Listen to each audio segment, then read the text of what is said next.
C'est la nouvelle tendance, c'est une véritable déferlante, on en voit fleurir un peu partout. Ce sont des bars à café, bah oui. Et les maîtres des lieux, vous savez comment on les appelle? Des baristas. Des baristas. Des baristis. Oui, enfin, Un barista, des baristas. un barista, des baristis, comme vous voulez. Autrement dit, ce sont de véritables experts du café. Et que peuvent-ils nous apprendre sur le café? Eh bien, on a envoyé Benoît sur le terrain. Bah oui, je suis allé sur le terrain et j'ai découvert qu'il n'existait pas juste un café quand on commande un café, mais différentes variétés de café, c'est-à-dire différentes plantes, différents crus, différents terroirs et différentes manières de consommer le café, de le déguster et de l'apprécier. Première leçon, la dégustation. Avant, quand on voulait boire un café, ça se passait dans un endroit comme ça. Et qu'est-ce qu'on faisait? Ben, on buvait un café. Aujourd'hui, quand on veut déguster un grand cru de café, on va dans un endroit un peu spécial dans lequel on trouve un barista. Et ouais, mon pote. Et là, vous vous demandez, c'est quoi un barista? Eh ben, un barista est au café ce qu'un sommelier est au vin. C'est lui qui va le sélectionner, vous conseiller pour la dégustation et surtout vous préparer un beau café onctueux, délicat, avec de la jolie mousse. Eh bien, figurez-vous qu'aujourd'hui, j'ai rendez-vous avec un barista et c'est là que ça se passe.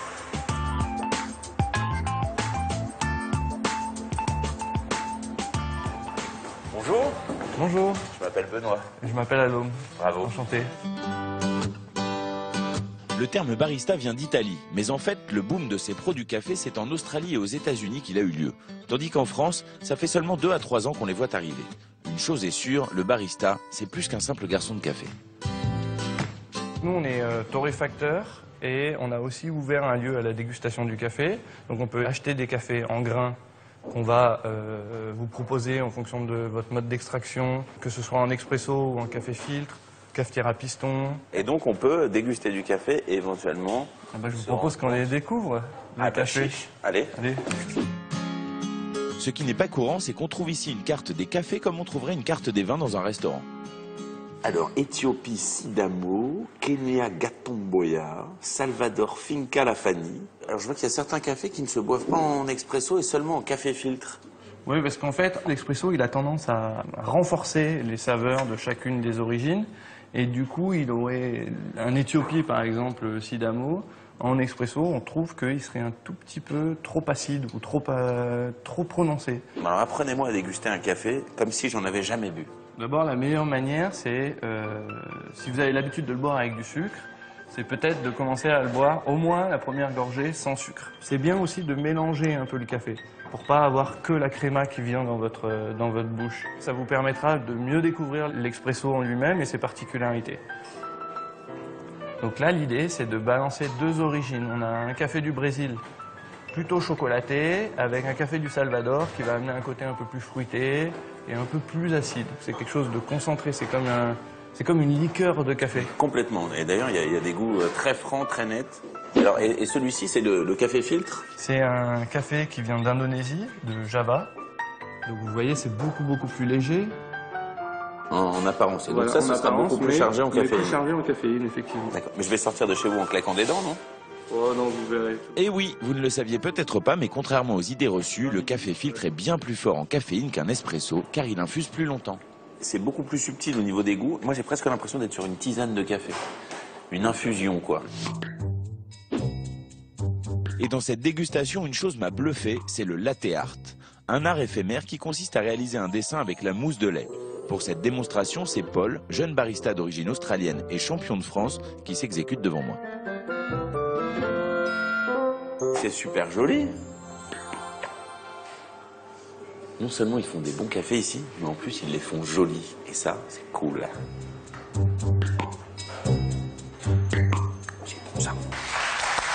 Bon, alors, si j'ai bien compris, ce qui est important, c'est non seulement l'origine du café, Oui. mais aussi le mode de préparation du Bah café. oui, le mode de préparation, ça fait énormément de choses. Et il y a des cafés qui sont destinés à différents modes de préparation. Ça, c'est quand même quelque chose d'important à retenir. Alors souvent, quand on achète des cafés ordinaires, j'ai envie de dire, il peut y avoir des mélanges de différents cafés. Et la plupart du temps, quand on achète, alors je sais que beaucoup de gens sont addicts aux dosettes et de la machine de Georges Clooney, par exemple. Là, on vous propose différentes crus de café et ce sont des mélanges qui ont été étudiés pour Oui. Mais comment on choisit le bon café? Eh ben, vous allez faire avec le café comme vous faites avec un vin lorsque vous êtes béotien. C'est-à-dire que par exemple, quand vous allez vous confronter à un sommelier pour choisir un vin, vous allez lui dire alors je voudrais plutôt un vin fort ou pas fort, léger, fruité ou plus avec un goût de terre. Et puis en fonction de votre goût, le sommelier va essayer de comprendre votre goût et de vous orienter vers des vins.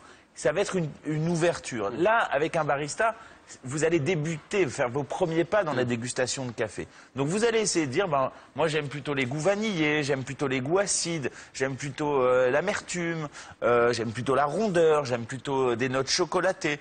Et le barista va vous évoquer tous ces noms-là pour vous aider à faire votre choix. Et en fonction de ça, il va vous faire déguster différents cafés.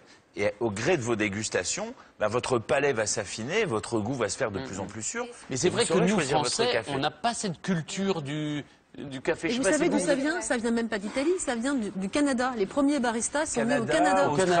Est-ce que vous faites attention? Vous avez vos cafés préférés, vos origines préférées, vous, Isabelle? Oui, moi, je suis dingue de café et c'est vrai que j'ai testé aussi il y a longtemps, avant Benoît, les baristas, et j'ai vraiment vu une vraie différence.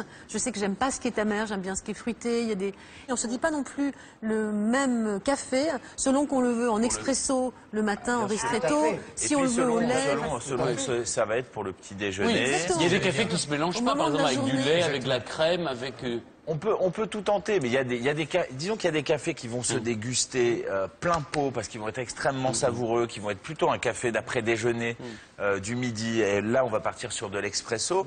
C'est vrai que le matin, un café filtre va être peut-être un petit peu plus... Mais alors comment apprendre ça? Il y a une école, il y a de plus en plus de bars avec des baristas dedans. Donc c'est vraiment l'idée.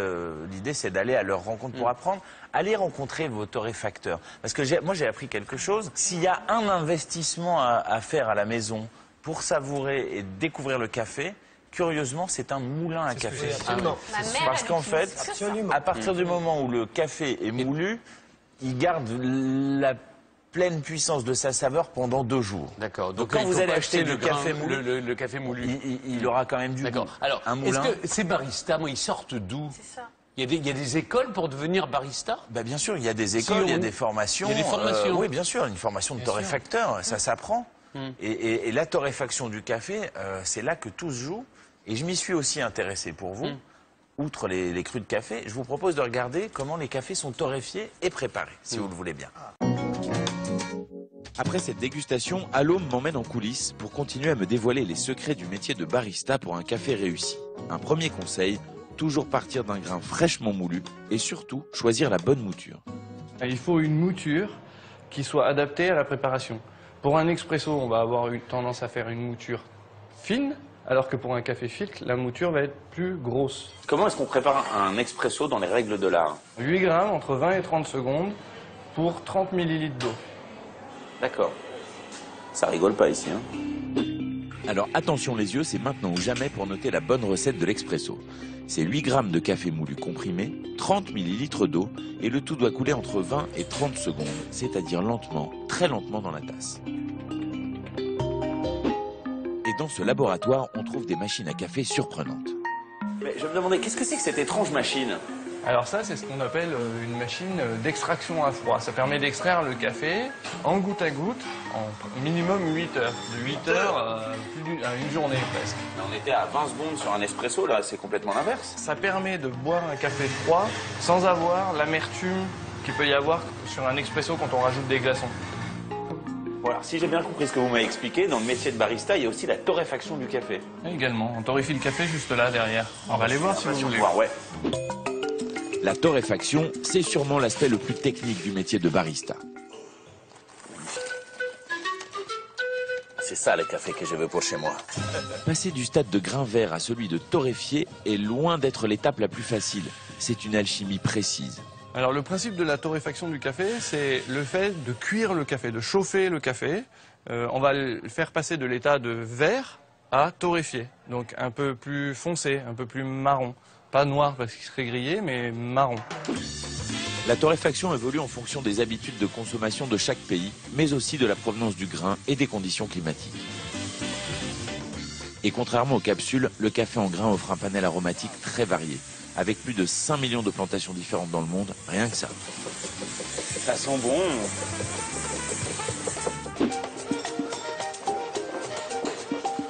Si j'ai appris une chose, c'est que c'est dans des endroits comme ça qu'on démocratise le bon café. Alors moi, j'ai acheté quelques grains bien torréfiés pour vous préparer une bonne petite tasse.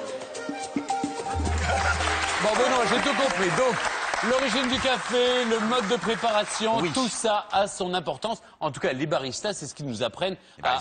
Les baristis, c'est grâce à eux, on arrive à faire la différence. Là, vous avez amené quelques cafés? J'ai amené quelques cafés avec des moutures différentes, parce qu'en fonction du mode de préparation, il vous faudra une mouture différente. Mais ce qui est génial chez les baristis, c'est que sur le paquet de café, vous voyez celui-ci qui vient d'Éthiopie. Oui. Vous avez la variété, alors c'est Heirloom, l'altitude à laquelle il pousse, donc 1750 mètres, il a été lavé et il a un goût floral intense, miel tiède, velouté.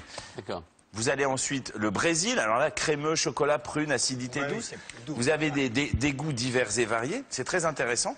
Les prix sont divers et variés aussi. Les prix sont divers et variés. Tout est écrit sur l'étiquette. Oui, tout est écrit, puis le barista va vous conseiller. Est-ce que vous avez entendu parler du kopi luwak? Non. C'était des employés des exploitations caféières en Indonésie qui n'avaient pas le droit de récupérer des grains de café sur les arbres et qui, pour boire du café, le récupéraient dans les crottes de civet. Et un jour, un des dirigeants de l'exploitation a demandé à un des ouvriers, tiens, fais-moi un café. Il avait que ça sous la main, il lui a fait le café. L'autre lui a dit, ma que cosa, c'est à tomber par terre. Il n'a pas parlé italien.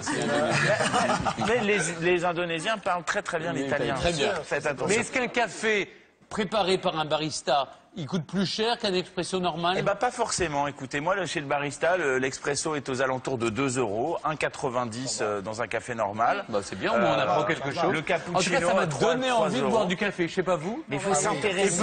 Et peut-être de découvrir de nouvelles saveurs du café. Merci Juste beaucoup, en Benoît. sentant ces trois-là. Oui. Merci, Benoît. Merci, Gringo.